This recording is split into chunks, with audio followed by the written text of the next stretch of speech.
자, 그러면 이런 상황, 미국이 그러니까 중국과 이런 지금 그러니까 이런 상황 속에서 미국과 유럽이 이번에 우리가 G7 한미 정상회담을 봤듯이 왜 한국을 선택하는가?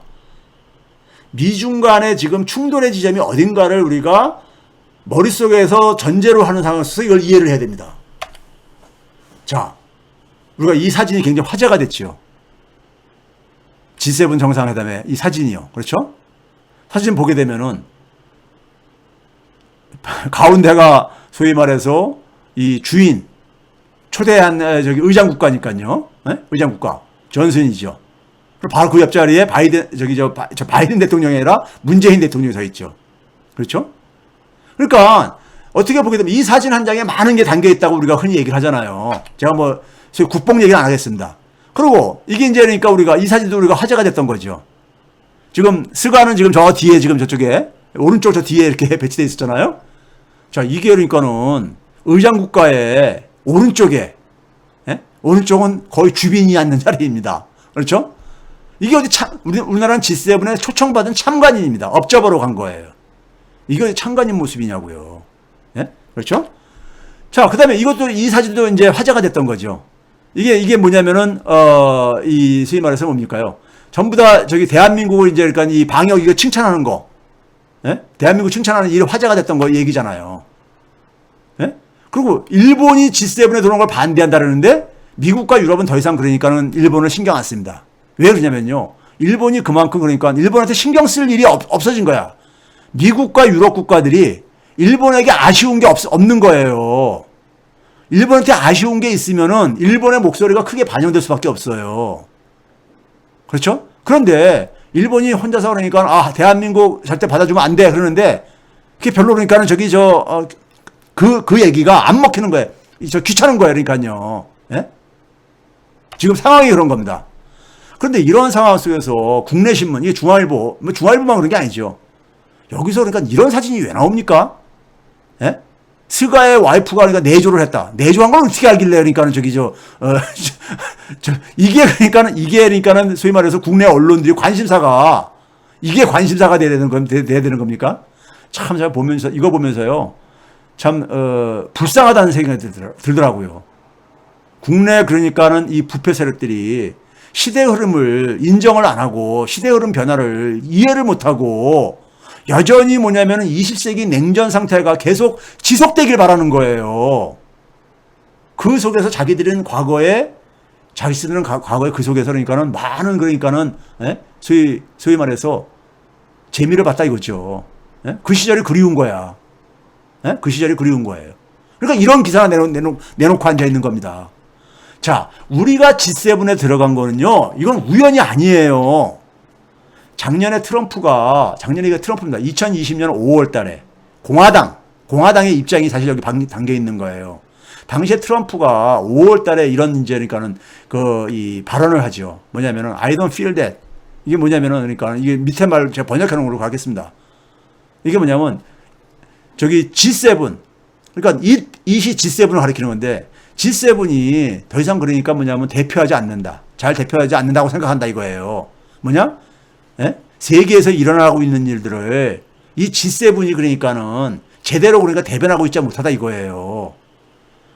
Very outdated group of country라고 작년에 트럼프가 해서 이게 화제가 됐잖아요. 이게 뭐니까 매우 시대에 뒤처진 outdated라는 게 시대에 뒤처진 낡은이라는 뜻이잖아요.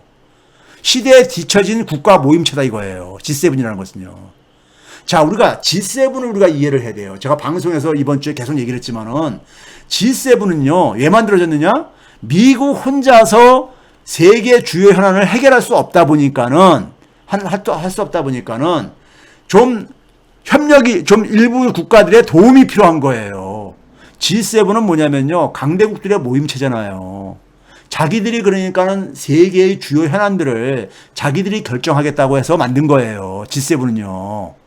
그런데 미국 혼자서 할 수 없다고 해가지고 거의 40년 전에 그러니까 G7을 만들기 시작한 거예요.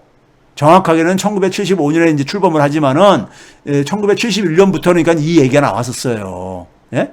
소위 미국이 그 이전까지 미국 혼자서 다 주도를 했던 거예요. 자유진영은요. G1 국가에서 G1 체제였었죠. 예? 그런데 소위 말해가지고 닉슨 쇼크로 인해가지고 71년도에 미국이 금태한 정지, 미국 경제력만 가지고 더 이상 세계 경제를, 특히 금융 경제를 감당할 수 없다 보니까는 GDP의 4%가 넘는 나라들을 가지고, 예?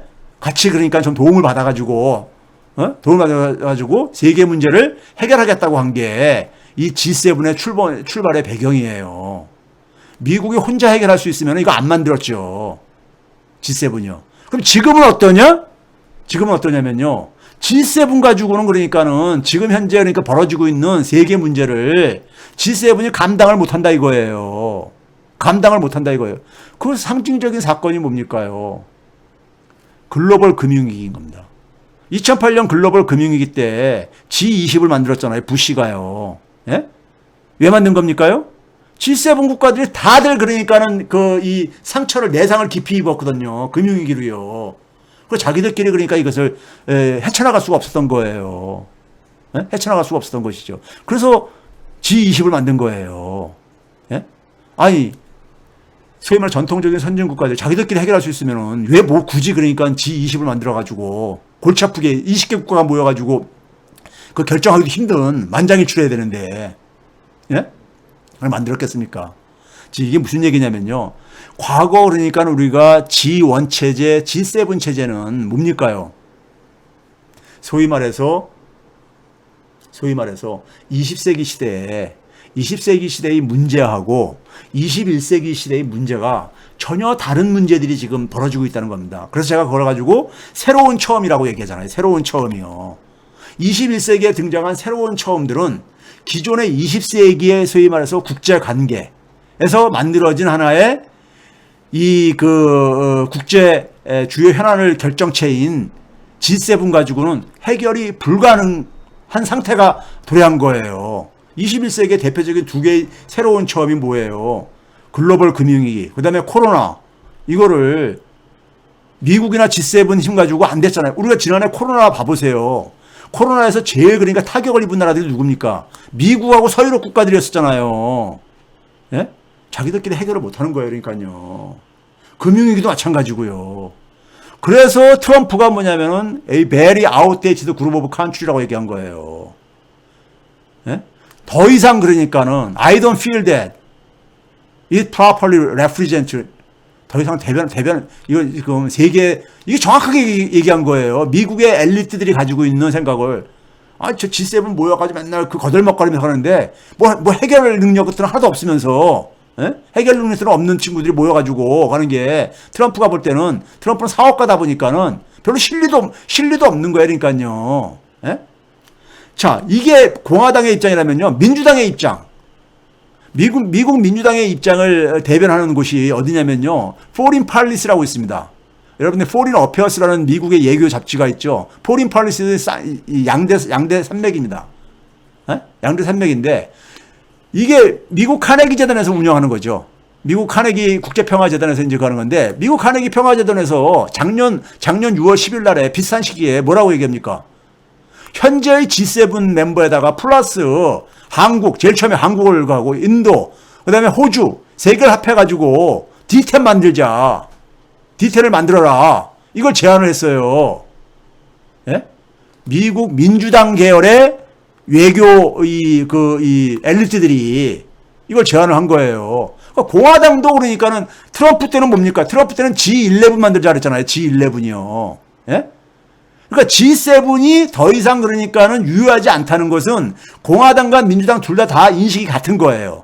단지 어떤 나라를 참여시킬 거냐 하는 것에 속에서 트럼프는 거기에 뭐 러시아도 끼자 뭐 이런 식으로 얘기를 했지만은, 예? 바이든은 그러니까 그래서 민주주의 진영으로 중심으로 하자는 것이고요. 예? 그렇죠? 자, 그런 점에서 여기서 이제 한번 봐보세요. 여기 카네기 재단 포린 팔리스의 맨 밑에 빨간 박스만 보시게 되면은, 예, 이걸 D10을 만들어가지고 뭘 해결하자는 거냐? For addressing 해가지고 뭡니까? 5G 모바일 커뮤니케이션, 통신 문제. 미국과 미중 간의 싸움 중에 핵심이 뭐였었습니까? 화웨이 제재였잖아요. 화웨이 제재요. 그러니까 화웨이에 그러니까 5G 쓰지 말라고 막 그렇게 온 나라 돌아다니면서 압력을 넣고 그랬잖아요. 그렇죠? 그리고 vulnerable supply chain, 글로벌 공급망이 그러니까는 굉장히 그러니까 이게 취약해졌다 이거예요. 그러니까 중국이 저기 가면서요. 공급망을 다시 복원, 민주주의정 중심으로 이걸 하기 위해서는 반드시 여기에 대한민국이 끼어야 된다 이겁니다. 이게 그러니까 2020년도 미국의 양대 엘리트 진영의 공화당, 민주당 계열의 엘리트들의 인식인 거예요. 시대가 이렇게 변하고 있는 거예요. 예? 이건 왜 그렇겠습니까? 미국이 필요하기 때문에 이러는 거예요. 우리가 무슨 가서 우리가 해달라고 한 게 아니라 제발 좀 시대 변화를 제대로 좀 이해를 하셔야 돼. 트럼프가 G11 대신에 지난해 바이든이 D10은 그래서 선거 공약이었었어요. 워싱턴 포스트에 지난해 연말에 그러니까 대통령 선거 이기고 나가지고 얘기를 한 거예요. 예? 얘기한 겁니다. G7을 그러니까는 뭐냐면은 예? G7을 흡수 통합하겠다. D10으로. G7을 그렇게 해체하고 D10으로 흡수 통합하겠다는 거지. 민주주의의 새로운 동맹을 그러니까는 만들겠다는 거예요. 예? 이건 바이든의 생각이고 워싱턴의 생각인 거예요. 미국의 생각이고 미국의 엘리트의 생각인 거고요. 예? 이걸 뭘 위해서? 그러니까 중국을 그러니까 압박하고, 예? 중국을 압박하고 미국 주도의 질서를 그러니까 가기 위해서는 반드시 여기에 한국을 참여시켜야 된다 이거예요. 한국 참여 없이 안 된다는 얘기인 겁니다. 예? 미국이 한국을 필요로 하는 거예요. 바이든이 한미 정상회담 마치고요. 한미 정상회담 마치고 G7 정상회담으로 가기 전에 6월 5일 날 워싱턴 포스트에다가 기고를 했어요. 글을. 거기에 두 가지 핵심 부분을 우리가 주목할 부분이 있는데 제가 영어하고 그걸 같이 포함을 시켰는데 첫 번째가 뭐냐면은 주요 민주주의 국가들과 협력해가지고 그리고 이게 바로 D10을 얘기하는 거예요. 여기 중요한 얘기가 있습니다. 개도국 등에 대해서 물리적 인프라, 디지털 인프라, 보건 인프라를 지원해주겠다 이겁니다. 중국보다 더 높은 수준에 그러니까 지원해주겠다 이거예요. 왜? 중국이 지금 1대1로로 아프리카에다가 동남아시아에다가 중남미에다가 예? 막 지원을 하고 있잖아요. 그러니까요. 그리고 소위 말해서 백신도 막 그렇게 지원하고 앉아있잖아요. 그러니까 그리고 이 1대1로 잡아내면서 철도, 도로, 항만 뭐 이런 것도 막 이제 투자 지원하고 앉아있고요. 그러고 있잖아요. 그래서 중국의 영향력이 확산되는 것을 그냥 보고 있을 수 없으니까 미국도 그러면 그들을 그러니까는 이 민주진영들이 이것을 다시 되찾아오려면 중국보다 더 높은 수준의 지원을 해줘야 된다 이거입니다. 그러니까 물리적 인프라가 바로 뭐예요? 전통적인 그러니까 우리가 인프라, 철도, 항만 뭐 이런 것들이죠. 디지털 인프라 이게 바로 뭐예요? 통신이요. 예? 통신과 관련된 거고 보건 인프라는 바로 뭐예요? 백신 문제 해결해 주겠다 이겁니다. 해결해 준다 이거예요. 이거를 중국보다 더 좋은 이건 지원을 안 해주면은 저쪽 다 뺏긴다 이거예요. 그러니까 쉽게 얘기하면 중국한테요. 예? 이 문제를 해결하는 게 지금 자기의 지금 최대 관심사다 이겁니다. 예? 이게 G7에 가는 이유다 이거예요. 이거를 해결하기 위해서 D10을 만들겠다는 거예요. 예? 자, 그 다음에 이제 뭐냐면은 더 나아가서 뭐냐면 중국이 주도해가지고 이 세계 질서의 규칙을 만드는 걸 용납 못하겠다 이겁니다. 이건 오바마 때도 마찬가지였었죠. 예? 중국이 그러니까 소위 말해서 RCEP이라든가 이런 거 가면서 그러면서 그러니까는 자기가 중국이 그러니까 자유무역을 그러니까 수호하겠다고 이렇게 얘기를 하면서 막 하니까는 예? 이거를 그러니까 더 이상 용납 못하겠다 이거예요. 예? 지금까지 20세기의 국제 질서의 규칙은 미국이 주도를 했는데 중국이 주도하는 것을 용납 못하겠다는 겁니다. 이걸 하려면은 다자주의로 갈 수밖에 없는 거잖아요. 다자주의로요. 트럼프는 다자주의를 다 무시해버리고 양자주의로 가버렸잖아요. 그 틈을 중국이 그러니까 뚫고 들어와가지고 중국이 자기가 주도하는 그러니까 세계 질서를 만들려고 규칙을 만들려고 하다 보니까는 바이든이 양자주의를 폐기하고 다자주의로 다시 들어온 거예요. 다자주의로 하려니까 당연히 뭐겠습니까요? 자기의 파트너 국가들이 필요한 거죠. 이게 바이든의 미국 엘리트들의 지금 인식인 거예요. 여기에 그러니까 주요 파트너로서 한국이 절대적으로 필요하다 이거예요. G7만 가지면 절대 안 된다 이거예요. 제발 좀 변화를 좀 이해를 하세요.